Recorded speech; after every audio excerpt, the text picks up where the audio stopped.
DVD, like that piece of Oscar and Carla is in the body of the movie, and it really is a big blown out like sequence where they're singing and dancing and stuff. But that was a wrinkle that the girls didn't kind of expect. So I'd be in there talking to them and go like, oh, that was a really great job, that was cool. You know what? Maybe just, could you sing for me? And they'd be like, what? No, I don't sing. But Emily was like, I don't sing, but I'll try. And she sang Killing Me Softly. I don't know if you know the song, but it's really, and she sang it in this like, it was beautiful and haunting, and I got chills, and I was like, oh my God, okay, that's awesome. Sorry. And I think I walked out of there, I was like, okay, we gotta hire her, she's awesome. And, but you didn't have the guys in 300 sing for the audition, right? No, they had to take their clothes off, which was a different scenario entirely. Not all their clothes, most of the clothes. Which is weird, I didn't do that to the ladies, so that's nice. See, you think in Hollywood it's the other way around, don't you? It's not. Let's take your question right Clearly now. we live in a modern world. The men take off their clothes and the girls don't. Well, first of all, I want to say that your movie was really great. Thank you. And then, by the way, me and my brother here is an actor also, and we really want to join in your movie. Therefore, actually, we bring our contract. Yeah! So, I want to give it to you. This is how you make it in Hollywood. This is exactly how you make it. I'll be like, I remember that day. Remember when you were at that screening? Maybe, you have the contact information.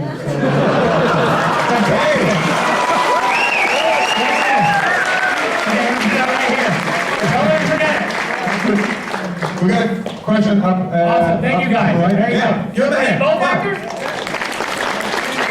Oh, thanks. Sometimes I eat twins too. It's fantastic.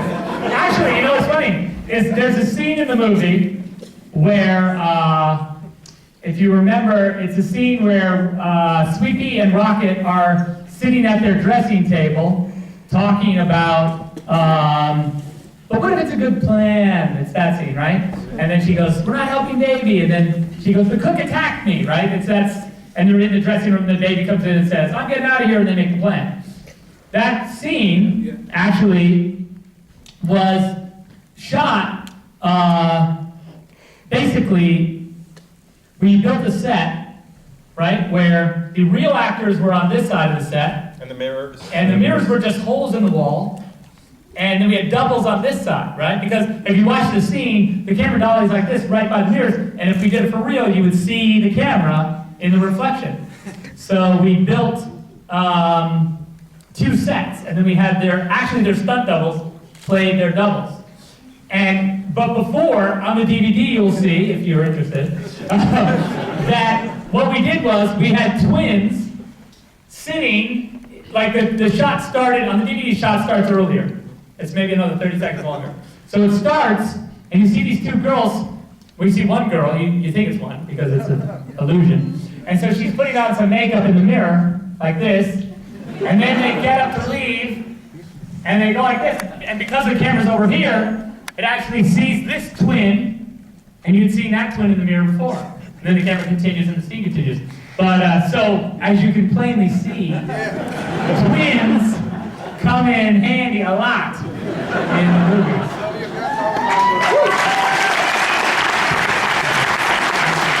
There's a question up at the top right. Yeah. Oh, there you are, okay.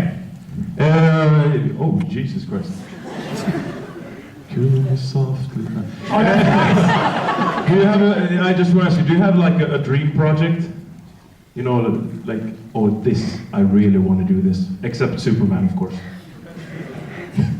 How about Cobalt 60? Cobalt 60 is pretty, Cobalt 60 is awesome. But I think really, if I could do anything, well, the Bible, no, I'm just kidding, not the Bible. I would do, well, there's a Cormac McCarthy book, I don't know if anyone's heard of it, Blood Meridian.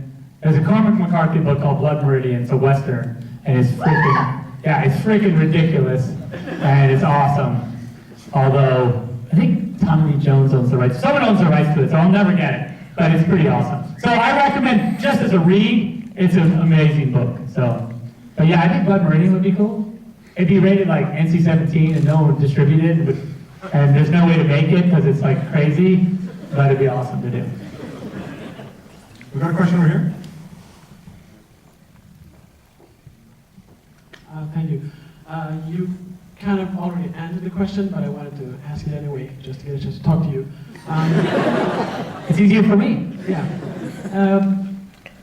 The visuals in your movie are always very amazing, very fantasy-like. But you always tell a good story anyway. But would you say that the visuals or the story are more important in your movies? Yeah. That is kind of the same. That is very similar to the other question, but I can say though that, I guess for me, as I said, is that really they're one and the same, right? I think that that's the trick. I think if you're making a movie and you feel like you have to then remember the style, or think about the story, like when you go like, oh shit, there's a story to be told, I gotta fucking change my style, then maybe that's a clue that you got too much style going on, you need to like tone it down. Or if you're shooting some dialogue and you're like, oh man, people are bored, quick, shake the camera, do something stylish. I don't know what stylish things people do, but something.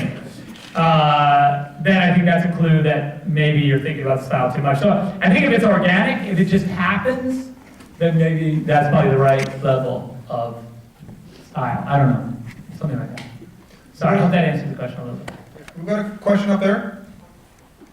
Where? Oh, up there! Balcony. Balcony! Balcony? Yeah. I thought the balcony questions weren't allowed. We got a jumper here. We got a jumper! Mr. Snyder, Yes? Are you gonna stand up? what He would is a be, jumper. what kind of advice do you have for people who are eager to getting into filmmaking? It's funny, we were talking about it today, or actually I was talking about it yesterday, we were talking about the fact that, when I went to film school, you're like, oh my God, you're gonna give me when I went to film school fucking story? I'm sorry. That's really It wasn't Michael Bay. No, that was good. He was ahead of me in class, yeah, absolutely. I like that Michael Bay does not put Art Center on his resume, and by the way, he made all his movies there. He's a freaking liar, and I know him. It's crazy. Anyway, sorry. What I was going to say was that when I was in film school, I made a bunch of TV commercials in film school, right? Because I got about halfway through my film school career and I said, oh shit, I'm not going to get a job making a movie because no one's going to give me a job. You know how hard it is to walk into Hollywood and say, hey, I can make a great movie. They want to see, where's your movie? You're like, well, I haven't made one yet, but I think I could. They're like, okay. He's giving me $80 million. Yeah, 80 million is it, and I can do something awesome. So, what I did is I did a bunch of TV spots. I made them up. They're just fake spots, but I made them up. I made like about 5 of them, and I put them on a reel. And by the time I finished my college career, I had these 5 spots or 8 spots or whatever, and I went out and I showed them around, and I got a job. Now, it wasn't an awesome job. It was a job, right? I was shooting. Like I went to work as a director, 3 months after I graduated from college. Now that's only because I feel like I knew that I needed to figure out how to get a job. I didn't want to